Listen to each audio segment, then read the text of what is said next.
The soldier agreed to her suggestion gladly. তখন সেই সৈনিক তার সেই পরামর্শে খুব আনন্দের সাথে রাজি হয়ে গেছিল। তার তখন খিদে পেয়েছে, পিপাসা পেয়েছে, তাকে একটা বলেছে খাবারের বিনিময়ে কাজ করে দিতে, সে রাজি হয়ে গেছে। দ্য নেক্সট ডে, পরের দিন, the soldier worked with all his strength.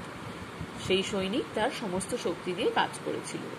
When evening came, যখন সন্ধে হয়ে এসেছিল, the witch said, সেই ডাইনি বলেছিল, You have not finished yet, I see. আমি দেখছি যে তুমি এখনো শেষ করতে পারোনি তোমার কাজ। I will let you stay one more night. আমি তোমাকে আরেকটা রাত থাকতে দেব। But কিন্তু tomorrow you will have to chop for my fire. তোমাকে আগামীকাল আমার আগুনের জন্য কাঠ কাটতে হবে বা চেরাই করতে হবে। চপ ফর মাই ফায়ার মানে হচ্ছে চপ করা মানে টুকরো টুকরো করা বা কাটা বা চেরাই করা। কি করতে হবে? আগুনের জন্য কাঠ কেটে দিতে হবে। The soldier worked hard chopping wood all the next day.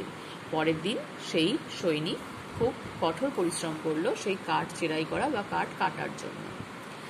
In the evening, সন্ধ্যাবেলা, the which told him he could stay another night. সন্ধ্যেবেলা ডাইনি তাকে বলল, তুমি আরেকটা রাত থাকতে পারো। টুমরো, আগামীকাল, I have some light work for you. তোমার জন্য আমার কাছে কিছু হালকা কাজ আছে। সি ক্যাকলড, সে খ্যাক খ্যাক করে হেসেছিল। অর্থাৎ সে খ্যাক খ্যাক করে হেসে বলল, আগামীকাল তোমার জন্য একটা হালকা কাজ আছে, তুমি আরেকটা রাত থাকতে পারো। I want you to go to the bottom of the well behind my house.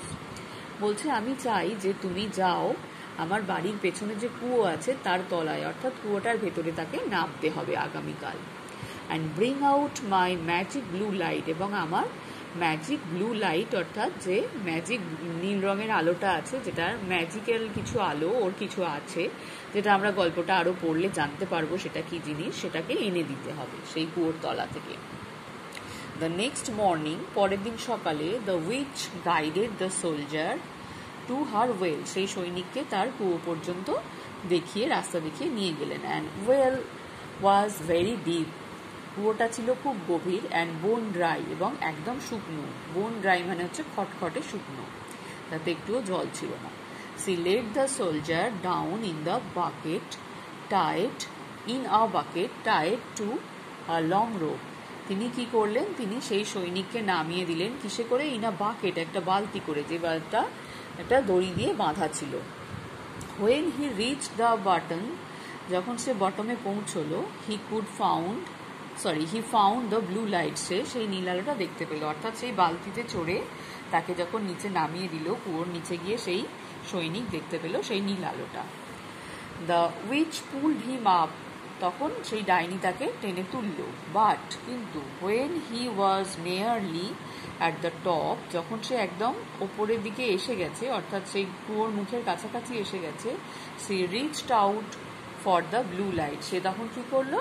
সে সেই নীল আলোটা নেওয়ার জন্য হাত বাড়াতে লাগলো, অর্থাৎ সেটা নেওয়ার জন্য সে তখন ব্যস্ত হয়ে পড়লো।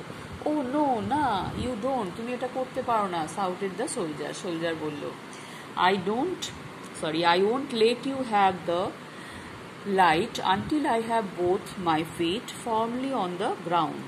আমি তোমাকে এই আলোটা দেব না যতক্ষণ না আমি শক্তভাবে মাটিতে আমার দুটো পা রাখছি। অর্থাৎ সে যদি লাইটটা নিয়ে দড়িটা ছেড়ে দেয়, ও তো পড়ে যাবে কুয়োর ভেতর। তাই ও বললো, তুমি আগে লাইটটা নেবে না, তুমি আগে আমাকে নামাও, আমি মাটিতে দাঁড়াবো, তবেই তোমায় আলোটা দেব।